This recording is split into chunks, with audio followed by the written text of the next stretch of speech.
Hello everyone, Kent Bresler here. I want to welcome you to Kent's Kidney Stories. During our time together over these podcasts, I'd like to discuss kidney disease. I'd like to tell you about my journey as a transplant patient, but also talk about dialysis, kidney donation, and just about anything else that might be of interest. Kent's Kidney Stories, podcast endorsed and sponsored by kidneysolutions.org.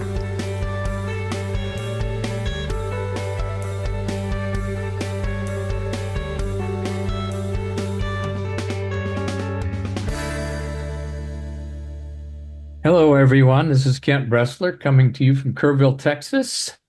And we're going to do some podcasting today. Got a really great guest. I'm getting really excited about just talking to her. This is going to be fun. You're going to learn something different because I didn't even know anything about this particular situation she's in.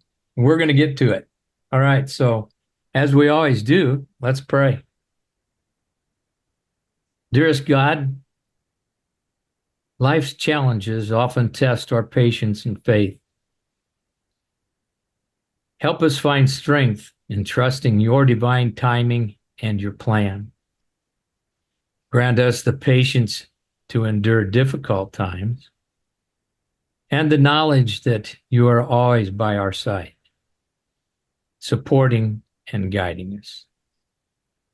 Thank you for your unwavering love and the lessons that help us grow stronger in our faith. All of these things we ask in your precious name. Amen. Well, y'all, I was in Washington, D.C. a couple of weeks ago with Kathy. We had a wonderful time with NephCure, which is an international 501c that works specifically with people with nephrotic syndrome and is actively looking for drugs that help in conquering these illnesses such as FSGS. They're called rare kidney disease because they are a small portion of the kidney population, but they're one of the most lethal. And what we went to Washington for was to talk to our congressman about HR 6790. That's HR 6790. It's called the New Era Act, Preventing End-Stage Renal Disease Act. In other words, looking at the forefront of what's going on and try to get ahead of it before people have to be transplanted and or go on dialysis. I did a podcast and it'll be coming out in a week or so. And there's some interesting folks that I met there and some very interesting physicians, one in particular who I will be podcasting. So kind of look forward to that in your time, and come back to Kent's Kidney Stories. It's sponsored, of course, by Kidney Solutions, a network of transplant experience. And if you're looking for a volunteer spot, you want to look to be volunteer in the kidney world, why don't you give me a call at 830-285-2140. That's 830-285-2140. We're looking for volunteers to help us. Right now, just on our page, our web page, we have over 97 people looking for kidneys and looking for donors. So we could use some help.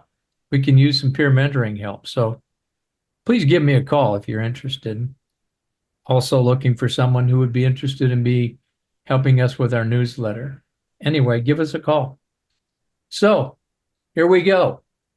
Today, I'm going to be talking with LJ Dong, who is an individual who gave a kidney. She's a donor, but she did it in a very, very unique and I think unbelievable way. My good friend James Myers had her on his show. You can listen to his presentation and her discussion with him by going to. We'll give you that at the end of the day how you can get to it. But Jim Myers is a great guy, and he does a great job with his show. All right, so LJ Dong has what we call Nutcracker Syndrome. Yes, that's right. You know, the Nutcracker, where you put in a Brazil nut or a pecan or whatever, and you crack it. Anyway, it's not so much the cracking, but the pressure that's put on that causes the problem with Nutcracker Syndrome. She's had multiple surgeries.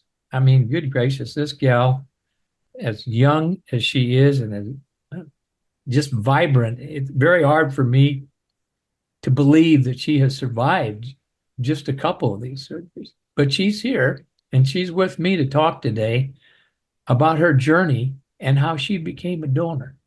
And to me, this story is best taught and told by herself. And let me tell you, she's got a story.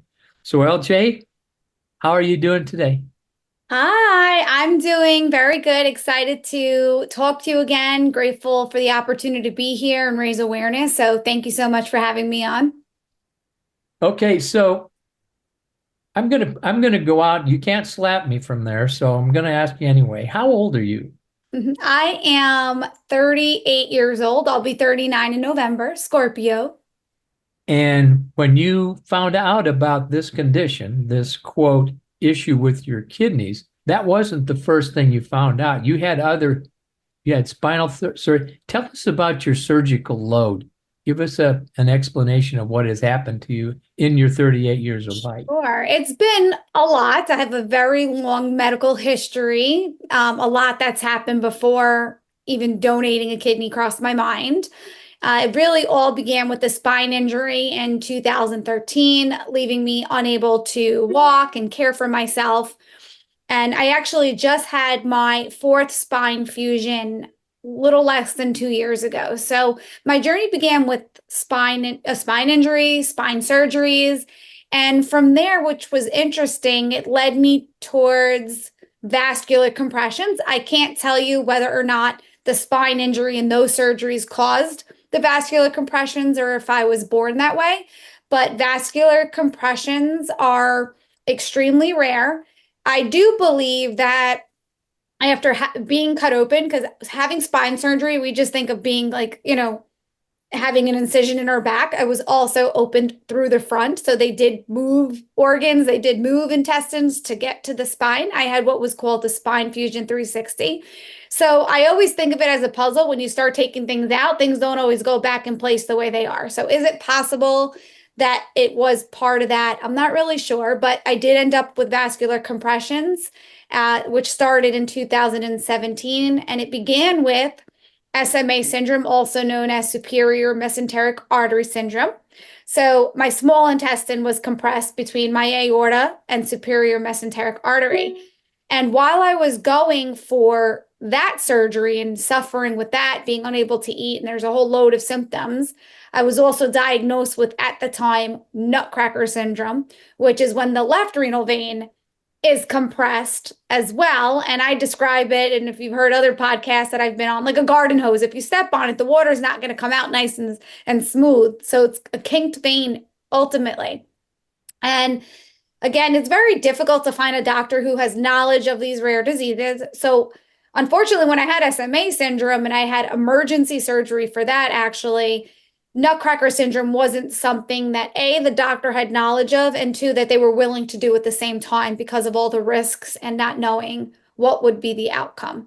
So I had my SMA surgery in June 2017, and I had something called a left renal vein transposition. So basically, it's a bypass of the renal vein, hoping to get blood flow in another direction, in layman's terms. And that was just a few months later, and that was November 2017. So I went for that surgery, very big surgery. I have an incision that goes from like my chest bone all the way down to my No, they opened you wide line. open. Mm. Yeah. And, at that time too, I had kidney pain, right? So I went from SMA syndrome, stomach pain, feeling stabbing, unable to eat, nausea, vomiting bile, to now Nutcracker syndrome got worse, blood in my urine. It felt like somebody was squeezing my kidney. The fatigue that I had was unbelievable. So that was the surgery that I needed to go forward with. But I got to my first appointment, post-op appointment, and I was told that it had already failed. It did not work. Ooh. So at that point, the only options I had was to redo that surgery. And I'm like, you're out of your mind. I'm not going through that. They could have went through the leg. Like it just sounded a little bit much Too for me. much. Yeah, And it reopening. didn't Yeah. sound like a solution. If this didn't work, I'm like, what's my other option? And the doctor said having a nephrectomy, taking the kidney out.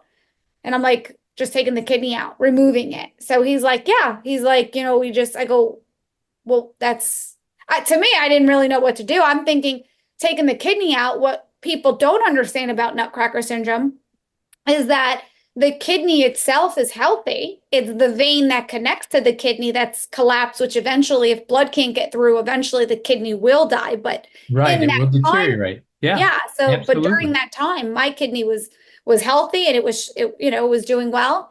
So I decided to take it upon myself, which was interesting how I say life surprises us in so many ways because when I had my spine injury and I was unable to walk for 2 years and in a wheelchair, I pleaded, I prayed. So I really loved your prayer in the beginning because I'm a huge believer in prayer and the power of prayer. And I just remember saying, if I could walk again, if I could get my life, some kind of life, I will pay it forward. I didn't know it would be donating a kidney, but I said, I'm going to pay it forward. So fast forward how many years later, like almost 5 years later, Yeah, the 5 years. opportunity Yeah. presented. And I'm like, you know what? What if I just donated the kidney? So I didn't know where to begin. I ended up calling the National Kidney Foundation. Again, nobody knew about Nutcracker syndrome. I was just guided to transplant centers in my area. First one was like, this girl's had way too many surgeries. We're not even gonna, they didn't even want to consider me for anything because, I guess there's fear, right? When someone's been open a lot and scar tissue.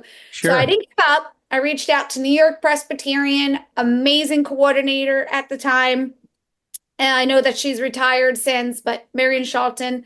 And I was like, I have Nutcracker syndrome. And she was like, let's get you in. Because I was in pain and suffering. And, it wasn't like I was just going and donating a kidney that day. It No, was, you wanted to I'm get it in over pain, with. I'm suffering. I need this kidney out of my body. But before I get this out of my body, can I give it to somebody? So I get to New York Presbyterian. When I tell you the doctor was like, that's never been done before. They went back 20 years of medical records. They're like, no one's ever donated. I go, well, what are you going to do with it if you don't donate it? And they said it goes in the bin. I would not accept it. I am not going to let you throw away a perfectly healthy kidney.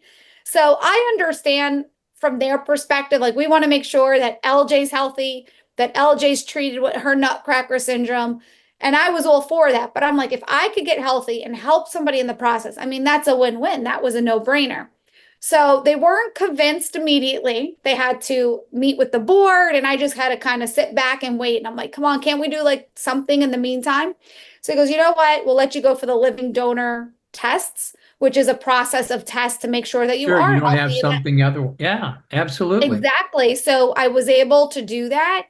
I was cleared. My right kidney was beautiful and strong, and the left kidney was going to come out anyway. And Yeah. we're like, Come out let's do it. healthy. And yeah. Come So out healthy. Yeah. exactly. I Yeah. think their only doubts were that, taking kidney out, being that I've had so many surgeries, could there be scar tissue? Could there be anything wrong with the kidney when it comes out? I go, well, you don't know unless we try. So I'd rather be set up with a recipient and go through the process, and whatever God had planned that day would have been. But I just had a really good feeling. And within 4 weeks, I had my surgery date, 4/5/18, tattooed on me too. And I remember going in, and that morning the doctor's like, listen, I don't know if this is going to work, but I'm like, it's happening. That's all I remember saying to them. We're doing this. Let's This get on is with it. happening. And guess what, Kent? We literally changed medical history. It was a success. My recipient did so well. I woke up in recovery, and the nurses are like, how are you? I'm like, how's my recipient? I was more concerned. Yeah, we're concerned with about her. that. And it worked. And let me tell you, I've inspired dozens and dozens and dozens of people now with Nutcracker syndrome to say, hey, wait a minute, there's another treatment option out there. Why not consider a donation? And I did that. How many nutcrackers are there in the world? Oh, In I the don't know. States? Gosh, I don't know how many there are in the world, but I could tell you how many are in my Nutcracker syndrome support group. There's about 6,000 Nutcracker syndrome patients in the support group. I don't know across the world because it's so rare, and most of the time people are not diagnosed So they properly. don't it's get it probably- diagnosed till it's critical. Exactly. I wasn't Yeah. diagnosed till I had stomach issues, and then I Yeah. found out. And So that was probably serendipitous by a scan. They happened to see it on a scan. yeah, I if they would know what think. they're looking for, because a lot of Yeah. people have it and it's not diagnosed because Yeah. if a radiologist or doctor is looking at it and they don't know what it is, that's how Yeah. rare it is. That they touch on Yeah. it in a textbook, probably on a page, when there's so much that needs to be learned. So if they're not seeing it, they're not diagnosing it. Well, they see what they see, Mhm. not necessarily what's there. All right. So once that's been read, they could easily overlook it. But if that's what they're looking for, in a patient, they'll see it because it's evident. Jim showed a picture of it. It's quite interesting. You go online, you can see scans of this particular issue with the vein in the kidney. Exactly. And I think a lot of the time what they thought about too was, did this damage the kidney? They were hesitant. Has this process over time, this closure or this breaking down, has there been any reflux or has it caused any problems with the kidney? But it didn't, and it probably wouldn't, right? And they're going to take it out. They're going to examine it anyway. They're going to really fine tune look at it before they and if it's not good, if it is not good, they're not going to put it in somebody. Exactly. And that goes for anybody who's donating a kidney. Absolutely. It does not mean this is not, there's no significant difference between my brother who gave me a kidney 37 years ago and someone with nutcrackers, and because they inspect it. My brother, anybody who's giving a kidney could have that kidney extracted. They take a look at it and there might be tumors on it, or there might be things there that they didn't see, or by just being able to get their hands on it.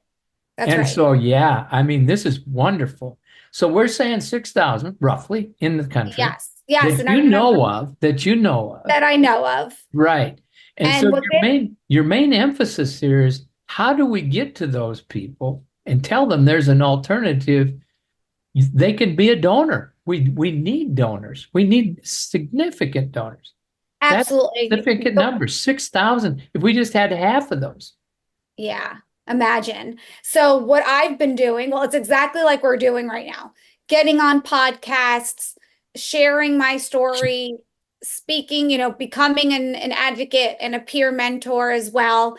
And, it's a difficult job. And I'll tell you why, because there's 6,000 people in the support group.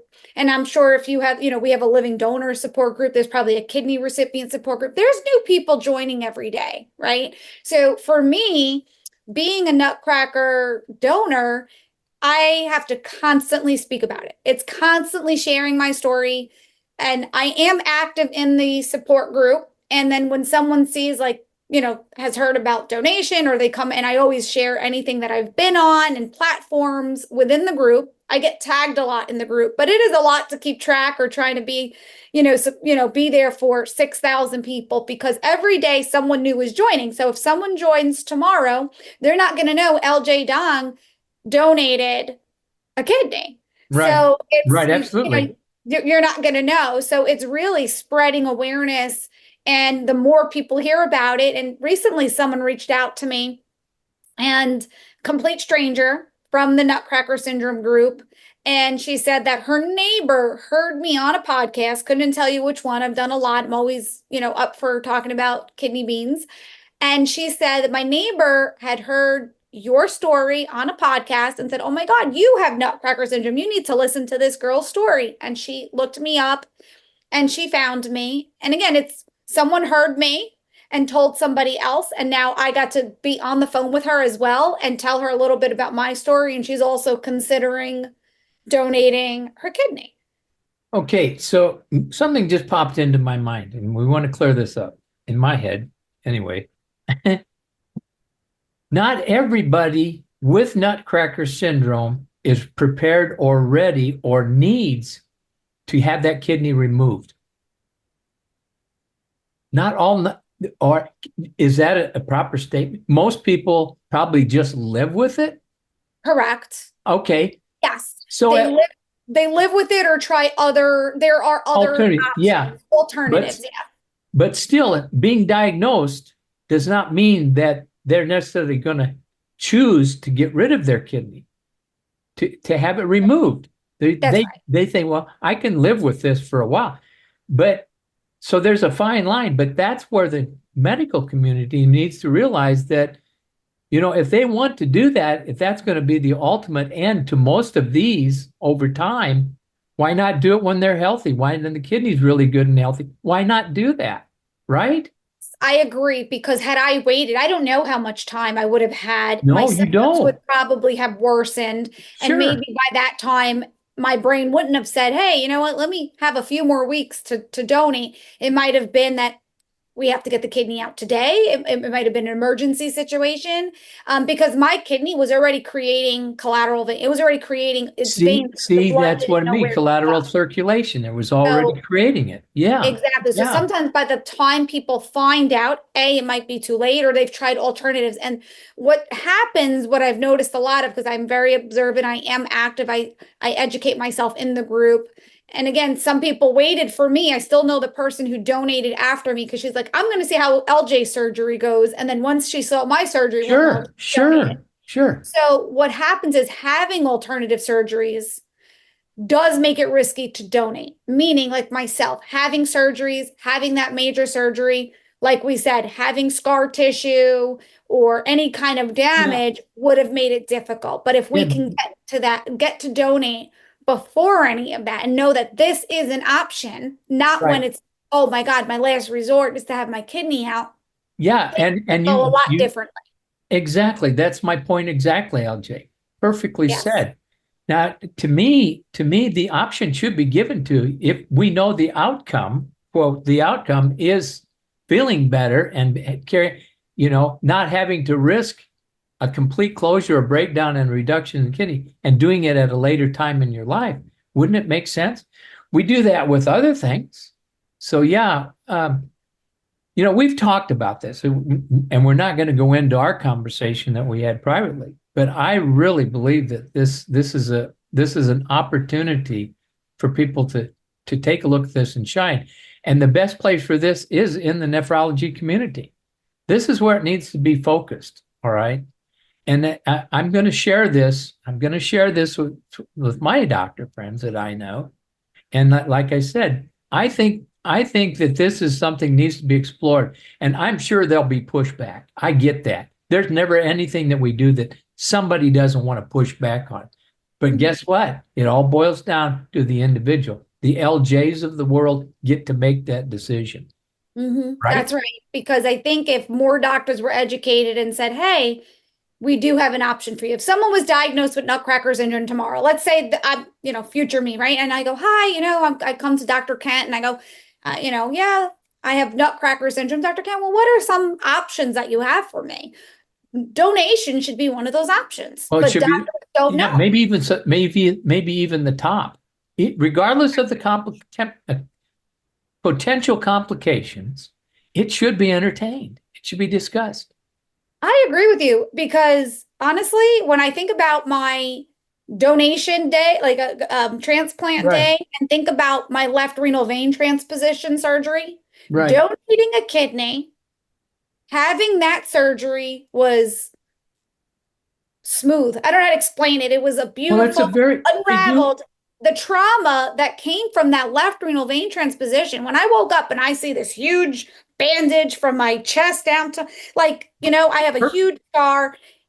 It was, think about everything that was done and moved and pushed around. And the pain, the recovery, and then all of a sudden I donated. It was like night and day. But at the end of that traumatic. At the end of that surgery you're talking about, it didn't work.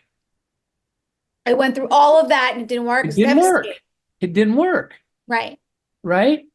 And just take, for instance, as an example, my brother who gave his and had a rib taken out and a half to get the kidney out, and how much he suffered with that. This is all done laparoscopically.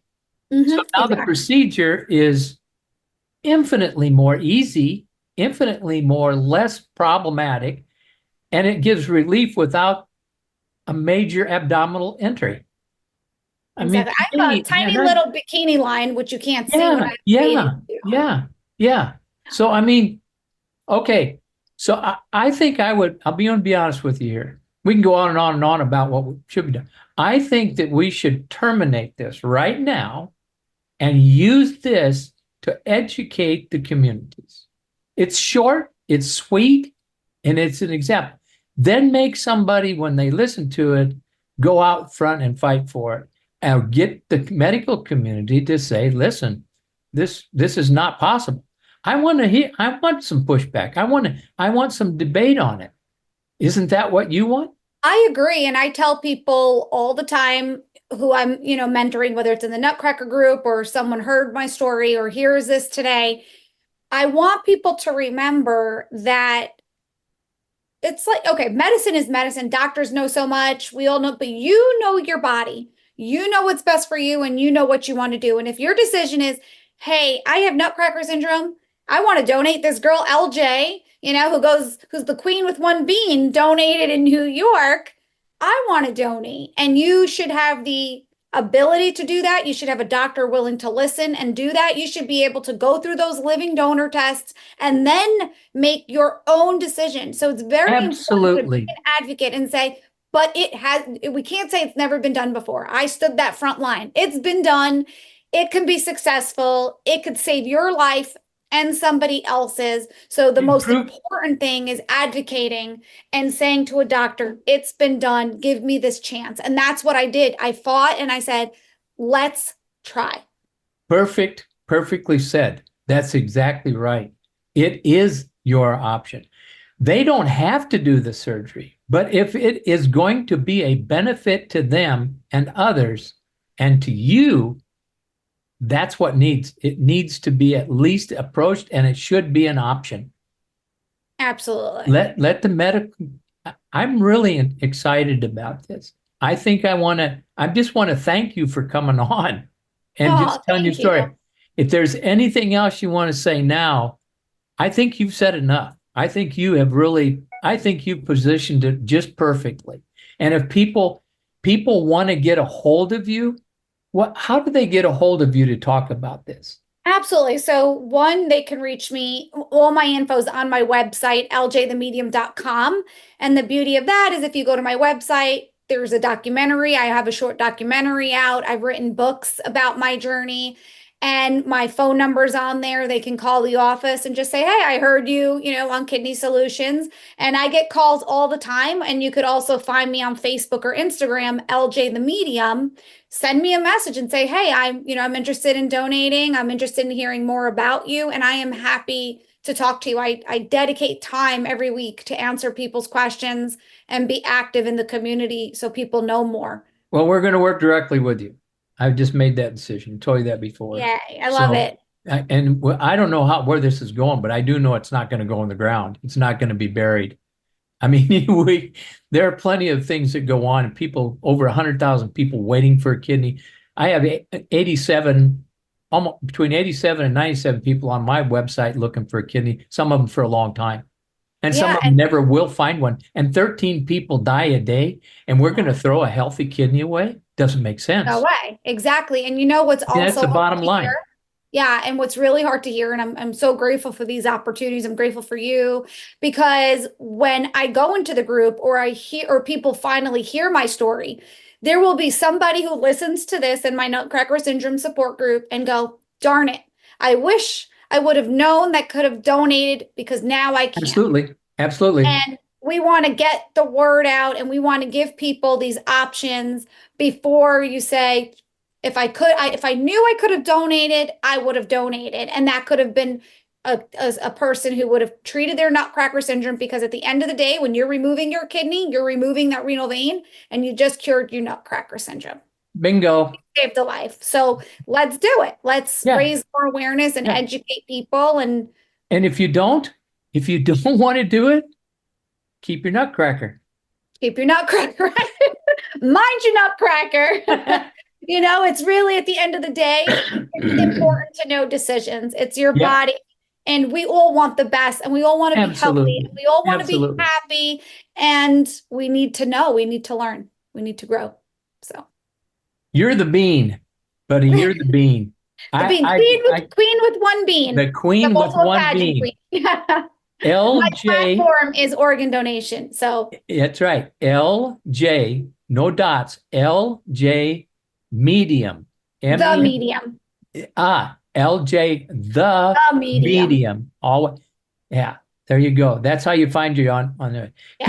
Give us your phone number if you're giving it out. Just what is the phone Yes, number? it's my public, it's my office phone. So anybody can Yep. call, leave a message 516-477-0187. That's again 516-477-0187. And that's my office. Leave a message or contact us and let's chat. And if you can't remember it or you don't remember it, just give us a call at Kidney Solutions or email us at Kidney Solutions. But we're going to hook up with LJ. I guarantee you that. So listen, folks, this is short and sweet. And I just am so proud to have been able to have you on. And listen, Thank you. everybody, let's keep breathing.